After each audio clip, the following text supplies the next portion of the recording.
Inter computer education की इस class में आपका स्वागत है। आज की इस क्लास में हम कंप्यूटर में फोल्डर को क्रिएट करना सीखते हैं।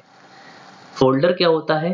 जब आप किसी भी तरह के डेटा को या डॉक्यूमेंट को किसी एक सिलेक्टेड डेट फोल्डर के अंदर रखना चाहते हैं तो हम फोल्डर का यूज करते हैं। यानी अगर कोई आपकी स्पेशल कुछ फाइल है या किसी तरह का डॉक्यूमेंट है या किसी तरह का डेटा है और आप चाहते हैं कि वो हमारा एक डेटा किसी एक फोल्डर पर्टिकुलर एक फोल्डर के अंदर आ जाए, जिससे कि आपको ढूंढने में उसको यानी सर्च करने में आसानी हो। इसी के लिए हम फोल्डर को क्रिएट करते हैं। फोल्डर आपको बता दें, फोल्डर को हम कंप्यूटर में 3 अलग-अलग प्रकार से क्रिएट कर सकते हैं यानी बना सकते हैं। ये कौन से हैं इसको हम समझ लेते हैं। सबसे पहला तरीका है माउस के थ्रू। अब इसको कैसे करते हैं इसको भी हम प्रैक्टिकली देख लेते हैं। यहाँ आप देख सकते हैं मैंने यहाँ पर डेस्कटॉप खोल रखा है और अगर आप चाहते हैं कि यहाँ पर आपको डेस्कटॉप पर किसी भी तरह के फोल्डर को क्रिएट करना है तो फिलहाल देखते हैं माउस के थ्रू किस तरह से हम क्या करते हैं फोल्डर बनाते हैं। जब आप डेस्कटॉप पर फोल्डर को बनाना चाहते हैं तो माउस से कहीं पर भी खाली जगह पर राइट क्लिक कीजिए। तो राइट क्लिक करने पर क्या होता है, हमारे सामने इस तरह से एक लिस्ट आती है। इस लिस्ट में हमें न्यू नाम का ऑप्शन दिखाई देता है, जिसके अंदर हमें फोल्डर नाम का ऑप्शन दिखाई देता है। जब हम इस फोल्डर पर पहुंचकर माउस से लेफ्ट क्लिक करते हैं तो आप देखेंगे यहाँ पर न्यू फोल्डर नाम का एक फोल्डर आ चुका है। इसको नाम कुछ भी नया दे सकते हैं। फिलहाल हम ABCD का नाम लिख देते हैं और एंटर कर देते हैं। तो यहाँ पर इस तरह से फोल्डर क्रिएट किया गया है। आपको बता दें कि आप कंप्यूटर में किसी भी जगह पर या डेस्कटॉप पर या पीसी के अंदर किसी भी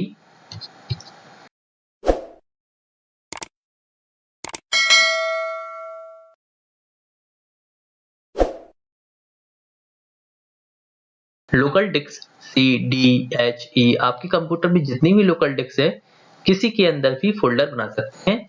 इसको भी देख लेते हैं। जैसे मैं H डिस्क में जाता हूँ, डबल क्लिक करता हूँ, यहाँ पर फोल्डर बनाना है तो हम इसे देख लेते हैं। माउस से किस तरह बनाते हैं, ये खाली जगह है, यहाँ पर राइट क्लिक करते हैं, न्यू पर आते हैं और न्यू पर आते ही देखिए लिस्ट आ गई जिसमें फोल्डर लिखा हुआ है। हम लेफ्ट क्लिक करेंगे फोल्डर पर तो अभी आप देखेंगे एक ही फोल्डर यहाँ बना हुआ है, हमारा दूसरा फोल्डर क्रिएट हो जाएगा और इसके नाम को हम बैक स्पेस से मिटाकर कुछ भी नाम दे सकते हैं। फिलहाल यहाँ पर मैं XYZ नाम लिखकर एंटर कर देता हूँ तो ये नाम हमारा यहाँ पर क्रिएट हो जाएगा। सेकंड इसको देख लेते हैं किस तरह से बनाते हैं। अभी हमने आपको माउस के थ्रू फोल्डर बनाना बताया है। एक और तरीका है, कीबोर्ड की हेल्प से भी आप अपने कंप्यूटर में फोल्डर को आसानी से बना सकते हैं। इसके शॉर्टकट को देख लेते हैं। जब आप किसी भी टेक्स्ट में हैं और उसमें आप फोल्डर को बनाना चाहते हैं और आप कीबोर्ड की हेल्प से बनाना चाहें तो इसका शॉर्टकट कंट्रोल दबाना है, साथ में शिफ्ट दबाना है, इसके बाद N दबाना है। यानी न्यू फोल्डर का जो N होता है, आप देखेंगे यहाँ पे न्यू फोल्डर लिखा है, इसका N यानी कि कंट्रोल शिफ्ट प्लस N दबाते ही आप देखेंगे एक नया फोल्डर आ गया है और इसके नाम को हम बैक स्पेस से मिटाकर यहाँ पर कुछ भी नाम दे सकते हैं। फिलहाल मैं इस फाइल को इस फोल्डर का नाम मी दे देता हूँ और एंटर कर देता हूँ। यहाँ पर इस तरह से आप शॉर्टकट से फोल्डर को क्रिएट कर सकते हैं। एक और देख लेते हैं लास्ट किस तरह से बना सकते हैं। लास्ट तरीका है आपका कि आप इसमें ऑप्शन के थ्रू भी न्यू फोल्डर बना सकते हैं। अब ये ऑप्शन मिलता कहाँ है इसको भी हम देख लेते हैं। जब आप किसी भी डिस्क को खोलते हैं तो डिस्क में आप याद रखें, यहाँ ऊपर आप देखेंगे होम नाम का एक टैब मिलता है। इस टैब पर क्लिक करना है और यहाँ आप देखेंगे न्यू फोल्डर लिखा होता है। आप नीचे देख सकते हैं न्यू फोल्डर एक लिस्ट आई है, इसमें लिखा है न्यू फोल्डर और ब्रैकेट में इसका शॉर्टकट लिखा हुआ है control shift plus N create a new folder. यानी कि इसकी हेल्प से हम फोल्डर को आसानी से बना सकते हैं। जैसे ही मैं न्यू फोल्डर पर क्लिक करूंगा, क्लिक करते ही यहाँ पर क्या होगा, 3 फोल्डर ऑलरेडी बने हुए हैं, फोर्थ और हमारा यहाँ पर आ जाएगा। न्यू फोल्डर पर क्लिक करते हैं, ये देखिए, और इसको बैक स्पेस से मिटाकर यहाँ पर कोई भी नया नाम हम दे सकते हैं। जैसे कि यहाँ पर नाम दे देते हैं हम यू। ये देखिए नाम लिखने के बाद हम करते हैं एंटर। यहाँ देख सकते हैं आप इस तरह से फोल्डर को क्रिएट कर सकते हैं। यहाँ पर मैंने आपको तीनों ही तरीके फोल्डर बनाने को बताए हैं और इसमें आप कहीं पर भी कंप्यूटर में फोल्डर बना सकते हैं, लेकिन एक चीज ध्यान रखें डेस्कटॉप पर आप ऑप्शन के थ्रू केवल राइट क्लिक करके बना सकते हैं और कीबोर्ड से बना सकते हैं, लेकिन माउस की हेल्प से बना सकते हैं और कीबोर्ड की हेल्प से बना सकते हैं, लेकिन इसमें ऑप्शन नहीं होगा। जबकि किसी भी डिस्क के अंदर आपको फोल्डर बनाना हो तो वहां पे जाके आप फोल्डर बना सकते हैं और फोल्डर के अंदर भी फोल्डर बना सकते हैं। अभी हमने जिस तरह से कंप्यूटर में फोल्डर को क्रिएट करना सीखा, अब हम सेकंड स्टेप पर आते हैं जिसमें हम ये जानेंगे कि कंप्यूटर में किसी भी फोल्डर के नाम को कैसे चेंज करते हैं। आपको बता दें कि फोल्डर के नाम को हम 3 अलग-अलग प्रकार से बदल सकते हैं, जिसमें पहला जो स्टेप होगा वो हम माउस के थ्रू सीखेंगे। यहाँ हम सबसे पहले किसी एक ड्राइव को खोलते हैं, दिस पीसी में जाते हैं। दिस पीसी में जाने के बाद हम एच ड्राइव में जाते हैं जहां पर हमने फोल्डर बनाए हुए थे, और फिर यहाँ पर आप देखेंगे 3 फोल्डर हैं। किसी भी एक फोल्डर पर क्लिक करेंगे जिसका हमें नाम बदलना हो। हम पहले उस पर माउस से लेफ्ट क्लिक करेंगे। लेफ्ट क्लिक करने पर ये खुल गया है, ओपन हो गया है। अगर आप चाहते हैं कि आपको इस पर क्लिक करना है, इसका नाम बदलना है, तो इस पर माउस से पहले लेफ्ट क्लिक कीजिए, फिर उसी फोल्डर पर रहते हुए माउस से राइट क्लिक कीजिए। राइट क्लिक करते ही आपके सामने क्या होगा, एक लिस्ट आएगी जिसमें आपको रीनेम नाम का ऑप्शन मिलेगा।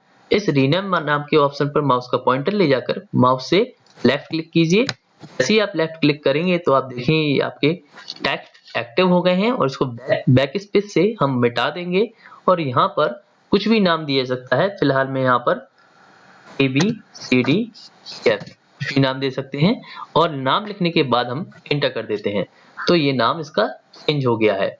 ये हमने माउस के थ्रू इसका नाम चेंज किया है। देन हम सेकंड समझते हैं। सेकंड कौन सा स्टेप है? दूसरा जो हम कीबोर्ड के थ्रू भी इसके फोल्डर के नाम को बदल सकते हैं। इसको देख लेते हैं किस तरह से ये काम करता है। इसके लिए भी हमें किसी भी फोल्डर को किसी भी फोल्डर के नाम को बदलना हो तो उसको हमें सिलेक्ट करना रहेगा, यानी सिलेक्ट करना पड़ेगा। इसके बाद हम कीबोर्ड से जैसे ही F2 की दबाएंगे तो हमारे जो फोल्डर आपने सिलेक्ट कर रखा होगा उसके टेक्स्ट एक्टिव हो जाएंगे, ये देखिए। और बैक स्पेस से हम उसको नाम को ऑफ कर देंगे और फिर आप जो भी कुछ नाम देना चाहें तो वहां पर नाम दे सकते हैं। फिलहाल मैं यहाँ पर U दे देता हूँ नाम और एंटर करता हूँ। आप देखेंगे नाम इसका चेंज हो गया है। इसका एक लास्ट स्टेप समझ लेते हैं कौन सा है।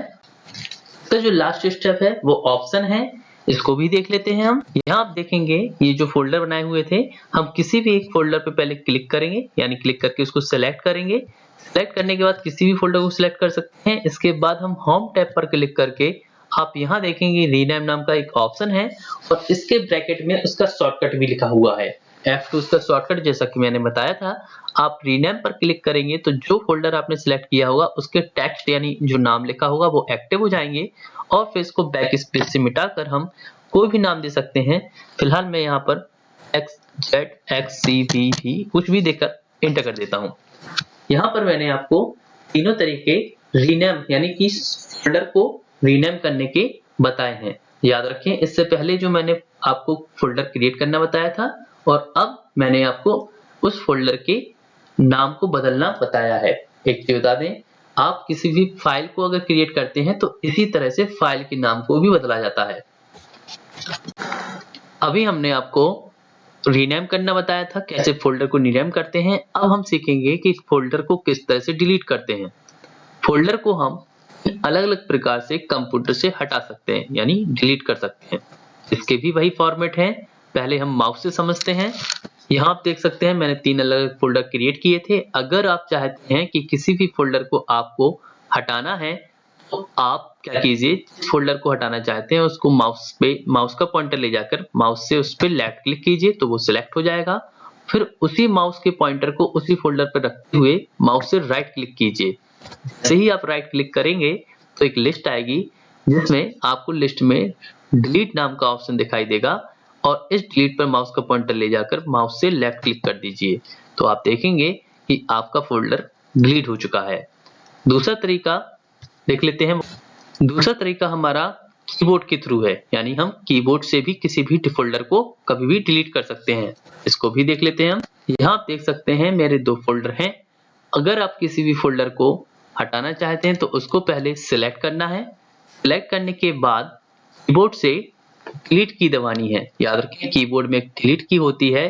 जिस फोल्डर को आप सिलेक्ट कर लेंगे और जैसे ही डिलीट दबाएंगे तो वो फोल्डर यहाँ से डिलीट हो जाएगा। इसका एक और नेक्स्ट देख लेते हैं। लास्ट स्टेप देखते हैं कौन सा है।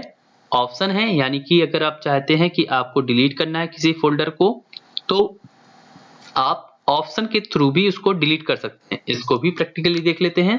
अगर आप किसी भी फोल्डर को हटाना चाहते हैं ऑप्शन के थ्रू तो पहले उसको सिलेक्ट कीजिए। सिलेक्ट करने के बाद होम टैब में जाइए और होम टैब में आप देखेंगे डिलीट का एक ऑप्शन है जिस पे क्रॉस बना है और इसका शॉर्टकट भी लिखा हुआ है, यानी कि कंट्रोल डी दबाते ही ये फोल्डर यहाँ से डिलीट हो जाएगा। कीबोर्ड की डिलीट की भी कर सकते हैं और कंट्रोल के डिलीट की से भी कर सकते हैं। याद रखें यहाँ पर मैंने आपको डिलीट बताया है, कंट्रोल डी सेम काम करेगा। और यहाँ पर आप देखें डिलीट लिखा है, जैसे ही मैं डिलीट करूंगा तो ये फोल्डर मेरा सिलेक्ट है, यहाँ से ये डिलीट हो जाएगा।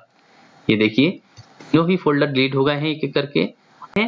और हम जो भी मैटर कंप्यूटर से डिलीट करते हैं चाहे वो आपकी फाइल हो या फोल्डर हो, अभी जैसे मैंने ये डिलीट कर दिया है, आपको बता दें ये डेस्कटॉप में जो रिसाइकिल बिन होता है वहां पहुंच जाते हैं। यानी कि आप कंप्यूटर में कोई भी फाइल डिलीट करते हैं या कोई किसी भी प्रकार का डेटा डिलीट करें कीजिए तो वो रिसाइकिल बिन में आ जाता है। यहाँ पर डबल क्लिक करके अगर इसको खोलते हैं तो ये आपको दिखाई देंगे।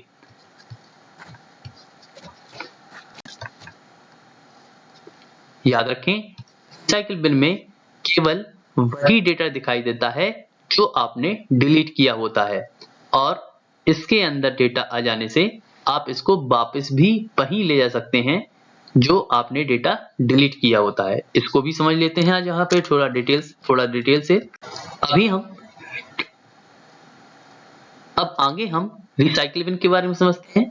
कंप्यूटर में हम जानते हैं जब किसी भी डेटा को या किसी भी फाइल को या किसी भी फोल्डर को आप डिलीट करते हैं तो वो डेटा हमारा रिसाइकिल बिन में पहुंच जाता है जो डेस्कटॉप पे होता है। लेकिन अगर आप क्या करते हैं कंप्यूटर में किसी भी फाइल या फोल्डर को किसी भी प्रकार के डेटा को जब डिलीट करते हैं तो वो डेटा रिसाइकिल बिन के अंदर पहुंच जाता है। लेकिन अगर आपको अपना डिलीट किया हुआ डेटा वापस जहां से डिलीट किया है वहीं लाना चाहते हैं तो रिसाइकिल बिन से ऐसा किया जा सकता है। यानी अगर आपका कोई भी डेटा गलती से या आपने कोई डेटा डिलीट कर दिया हो, डिलीट हो जाता है और आप उस डेटा को वापस लाना चाहते हैं तो डिलीट किए हुए डेटा को वापस ला सकते हैं। लेकिन कहाँ आता है जहां से डेटा को डिलीट किया गया हो। इसका एक एग्जाम्पल देख लेते हैं हम। अभी हमने जितने भी फोल्डर किए थे वो एच ड्राइव से किए थे, यानी कि हम एच लोकल डिस्क में थे, इसमें से हमने 3 फोल्डर डिलीट किए थे। अब ये हम क्या करते हैं इसको बंद करते हैं और डेस्कटॉप पर आने के बाद रिसाइकिल बिन पर जाते हैं और यहाँ पर डबल क्लिक करते हैं तो आप देखेंगे हमने जो फोल्डर डिलीट किए थे वो हमें दिखाई दे रहे हैं और हम चाहते हैं ये फोल्डर जहां से भी डिलीट हुए हैं वो वहीं पहुंच जाए। तो आप क्या कीजिए जिस फोल्डर को आप चाहते हैं कि ये वापस पहुंच जाए उस फोल्डर पे क्लिक कीजिए पहले लेफ्ट, उसको यानी सिलेक्ट करना है। सिलेक्ट करने के बाद उसी फोल्डर पे रहते हुए माउस से हम राइट क्लिक करेंगे तो राइट क्लिक करने पर आपके सामने एक लिस्ट आएगी जिसमें रीस्टोर नाम का ऑप्शन दिखाई देगा। हम रीस्टोर पे जैसे ही लेफ्ट बटन क्लिक करेंगे तो आप देखेंगे यहाँ पर 2 फोल्डर रह गए हैं, एक फोल्डर गायब हो गया है। ये फोल्डर ऑटोमेटिक एच ट्रैक्स के अंदर पहुंच गया होगा क्योंकि हमने इसको जहां से डिलीट किया था। याद रखें रिसाइकिल बिन से अगर आप कोई भी डेटा वापस लाते हैं तो जो भी डेटा जहां से डिलीट होता है वहीं पहुंचता है। हम देखते हैं एच डिस्क में देखो एक फोल्डर था, अब ये 2 फोल्डर हो चुके हैं। एक और चीज कभी कभी आपके सामने ऐसा भी हो सकता है कि आप रिसाइकिल बिन में जाएं और आपको यही याद ना रहे कि ये फोल्डर हमारे कहाँ से आए हैं, यानी किस जगह से हमने डिलीट किए हैं। तो फिर आप क्या करें इसी में से किसी भी फोल्डर पे क्या करें जिसका आपको देखना हो उस पर सिलेक्ट करें, लेफ्ट बटन दबाएं, फिर राइट क्लिक कीजिए। राइट क्लिक करने पर एक लास्ट में प्रॉपर्टी आता है, प्रॉपर्टी पे जाकर क्या करना है लेफ्ट बटन से हमें क्लिक करना है। जैसे ही हम क्लिक करेंगे तो यहाँ पर आपको जर्नल आ जाएगा जिसमें फोल्डर का नाम होगा। यहाँ पर आप देखेंगे लिखा है ओरिजिन जिसमें लिखा है एच, यानी कि एच डिस्क से आया है, इसकी साइज कब डिलीट किया गया है, कितना टाइम है, ये सारी चीजें यहाँ पर रहती हैं। अगर आप रिस्टोर कर देंगे तो यानी कि यहाँ पे आपको दिखाया जा रहा है H से आया है ऑरिजिन के अंदर। ऑरिजिन में आपको ये पता चलता है कि कहाँ से फाइल डिलीट होकर आई है। हम क्या करते हैं, रिस्टोर कर देते हैं यहाँ से, या इसको कैंसिल करके फिर से इस पर राइट क्लिक करेंगे और रिस्टोर पे फिर से क्लिक कर देंगे तो यहाँ से देखिए एक फोल्डर फिर से गायब हो गया है। अब एक बचा है, इसको बंद करके हम फिर से H में जाते हैं, लोकल डिस्क H, तो यहाँ पर आप देखेंगे 2 फोल्डर आ गए हैं।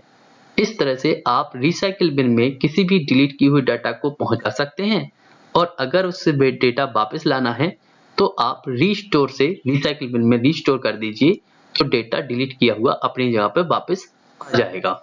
यहाँ पर मैंने आपको सभी ऑप्शन के बारे में बताया है कि कैसे फोल्डर क्रिएट करते हैं, कैसे रीनेम करते हैं, कैसे डिलीट करते हैं और रिसाइकिल बिन क्या होता है। अगर आपको किसी भी तरह का डाउट है तो आप कमेंट कीजिए, मैं कोशिश करूंगा जो आपने पूछा हुआ उसके बारे में मैं आपको पूरी जानकारी दे सकूं। फिलहाल इस वीडियो में इतना ही, धन्यवाद।